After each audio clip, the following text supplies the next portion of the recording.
It's been a long time. And that kind of bugged me that it's been a long time. I just got done with a workout. I'm very tired. But I was like, why not? I think I'm disappearing from the internet anyways. So I asked myself, well, where do you want to be? And I was kind of like, nowhere. And then I was like, why not here? Let's get back to it. Genesis 13. Abram and Lot separate. So Abram went up from Egypt to the Negev with his wife and everything he had, and Lot went with him. Abram had become very wealthy in livestock and in silver and gold. From the Negev, he went from place to place until he came to Bethel, to the place between Bethel and Ai, where his tent had been earlier, and where he had first built an altar. There Abram called on the name of the Lord.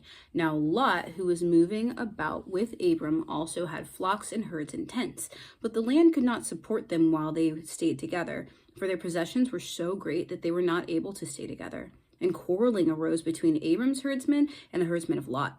The Canaanites and Perizzites were also living in the land at the time. So Abram said to Lot, let's not have any quarreling between you and me, or between your herdsmen and mine, for we are brothers.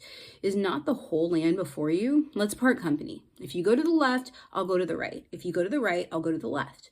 Lot looked up and saw that the whole plain of the Jordan was well watered, like the garden of the Lord, like the land of Egypt, towards Zoar. This was before the Lord destroyed Sodom and Gomorrah.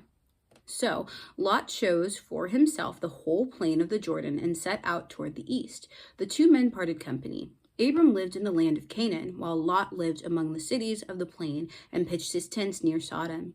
Now the men of Sodom were wicked and were sinning greatly against the Lord.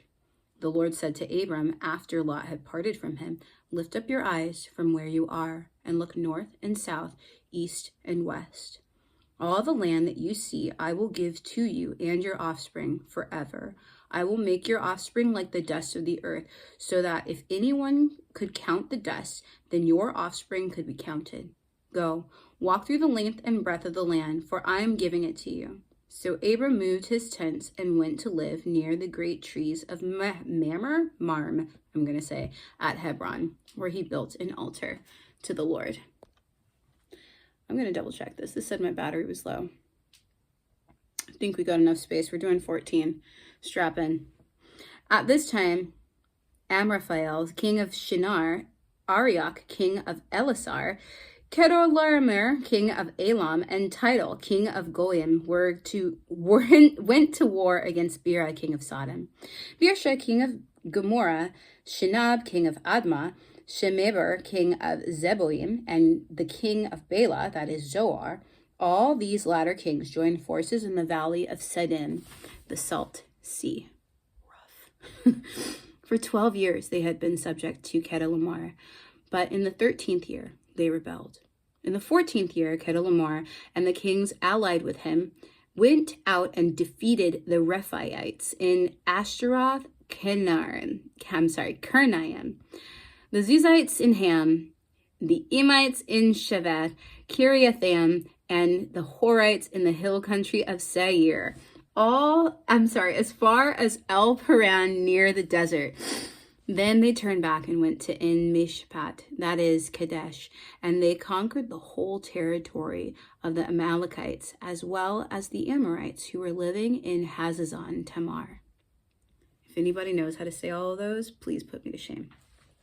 Then the king of Sodom, the king of Gomorrah, and the king of Admah, the king of Zeboim, and the kings of Bela, that is Zoar, marched out and drew up their battle lines in the valley of Siddim against Kedorlaomer, king of Elam, Tidal, king of Goyim, Amraphel, king of Shinar, and Arioch, king of Elasar. 4 kings against 5. Now the valley of Siddim was Now the valley of Siddim was full of tar pits. And when the kings of Sodom and Gomorrah fled, some of the men fell into them, and the rest fled to the hills. The 4 kings seized all the goods of Sodom and Gomorrah and all their food. Then they went away. They also carried off Abram's nephew Lot and his possessions, since he was living in Sodom. 1 who had escaped, came and reported this to Abram, the Hebrew. Now Abram was living near the great trees of Marm, the Amorite, a brother of Eshcol and Anar, all of whom were allied with Abram. When Abram heard that his relative had been taken captive, he called out the 318 trained men born in his household and went in pursuit as far as Dan. During the night, Abram divided his men to attack them, and he routed them, pursuing them as far as Hobah, north of Damascus. He recovered all the goods and brought back his relative Lot and his possessions, together with the women and the other people. After Abram returned from defeating Chedorlaomer and the kings allied with him, the king of Sodom came out to meet him in the valley of Shaveh, that is, the king's valley. Then Melchizedek, king of Salem, brought out bread and wine. He was a priest of God Most High, and he blessed Abram, saying, "Blessed be Abram by God Most High, creator of heaven and earth, and blessed be God Most High, who delivered your enemies into your hand." Then Abram gave him a tenth of everything. The king of Sodom said to Abram, "Give me the people and keep the goods for yourself." But Abram said to the king of Sodom, "I have raised my hand to the Lord, God Most High, creator of heaven and earth, and have taken an oath that I will accept nothing belonging to you, not even a thread or the thong of a sandal, so that you will never be able to say, 'I made Abram rich.' I will accept nothing but what my men have eaten and the share that belongs to the men who went with me, to Aner, Eshcol, and Mamre. Let them have their share." That is Genesis chapter 13 and 14. I've decided I'm just going to read because I want to finish reading the Bible. I'm probably going to come in with cold reads like I did today, and I do not know how to pronounce all those names. I am sorry. So if you know how to pronounce them, please correct me. But I want to do this. And I'm kind of dipping out of everything else. Yeah. Talk to you guys later. Bye.